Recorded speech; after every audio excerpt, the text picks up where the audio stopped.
Magkakaroon kaya ako ng friends sa Mhm. school, Mhm. sa Canada since bago ka nga. So yung mga thoughts na yun pumapasok sa isip mo.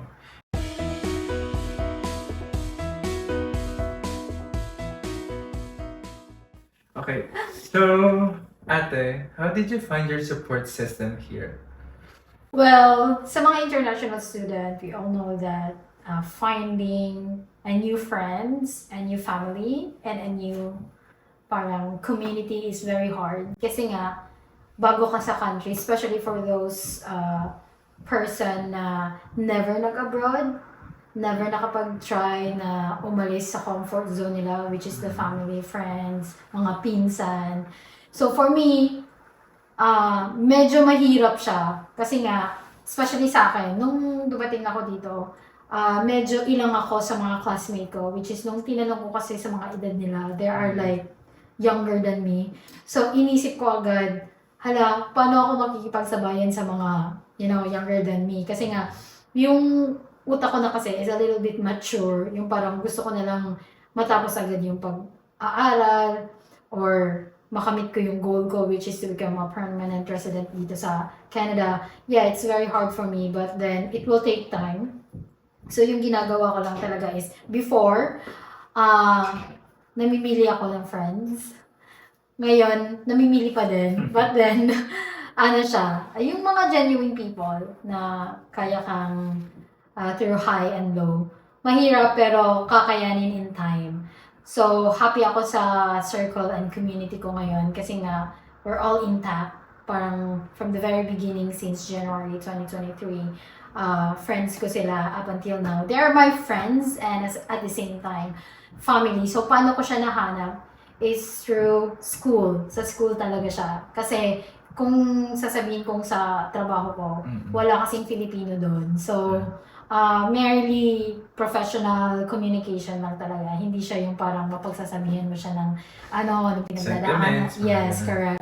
So, in time, makahanap mo siya sa it's either work mo or like sa school talaga. For me, nakita ko siya sa school, sa mga classmates, sa mga subject. How So about kwento mo naman, paano tayo? nag-meet? Paano naging tayo? Paano, paano nabuo? Okay, yeah. Ang So, friendship. dumating ako dito ng January 2023. So, first subject ko is English 101 since kailangan natin, umulit i-take ng 101. So, nung pagpasok ko pa lang, I was late 5 minutes. So, diniretso ko scan yung mata ko. Alam, may Filipino kaya dito? So, when I look at the first row, nakita ko, yung mga nakaupo doon is all Latino. Mga Latina, Latino. So, parang, oh my God. Second is mixed with Indians, Filipinos. And then sa last sa last row, nakita ko na siya, sobrang sagad. Lahat is Filipino. I said, yeah, I found my guys.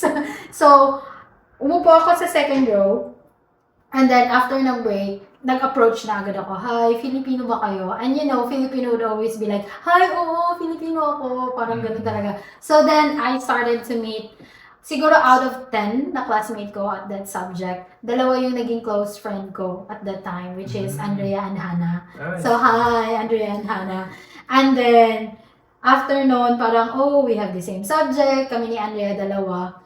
And then, tayo, as far as I remember, we have our subject, Canadian business, panggabi siya, 6 to 8:30. And then I was waiting na mag 6 p.m. sa canteen or sa pantry. And then you came. And then nagtanong ka sa akin na, hi, ano yung klase mo?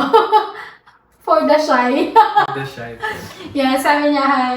And then, Vince sat down at my table, same table. And then dun, nag-start na. Isang subject lang ata yung classmate natin. And then, it turns out na parang every term na lagi na tayong nagko-communicate na ate or Vince, ano yung i-enroll mong subject? Up until now, kung hindi man kami classmate ng isang term, or I don't think na may term tayo na hindi classmate.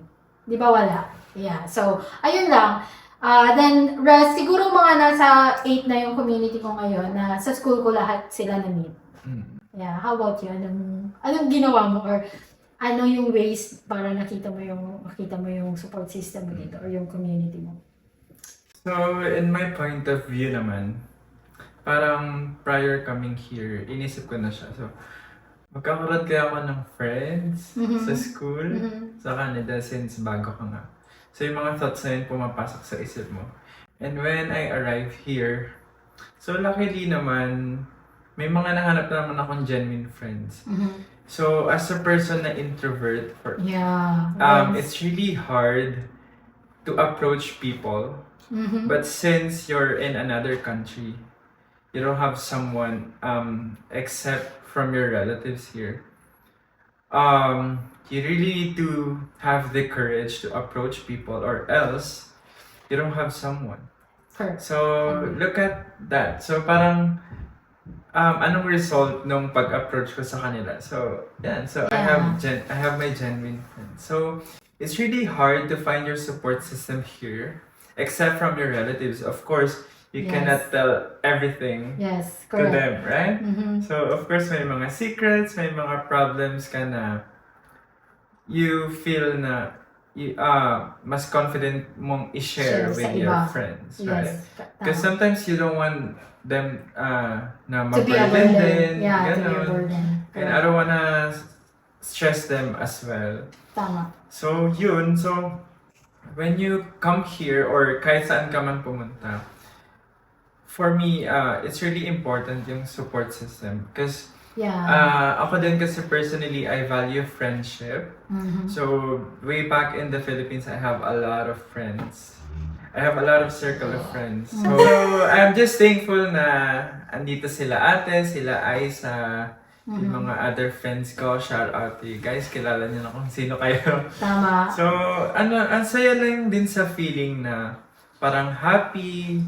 Kasi madami ding dito. Di ba hindi naman may iwasan yung mga tampuhan sa ibang mga Yes. friendships. Sa And then ibang the circle. competition. Pero ayun na, siguro kasi sa friendship natin, sa circle of friends natin, matured na tayo mag-isa. Correct. Alam na natin yung mga priorities. Tama. So, Yung parang kung hindi makakapunta yung iba, yung parang hindi na magtatapo because we know what lives we have here in Canada. Of course, my priority talaga yung iba na, let's say, may part-time job. Of course, that's money. Kailangan ng sa expenses, additional for expenses. So, for us, na parang magtampo pa, parang wala nang room for tampuhan or anything. It's just merely understanding each other.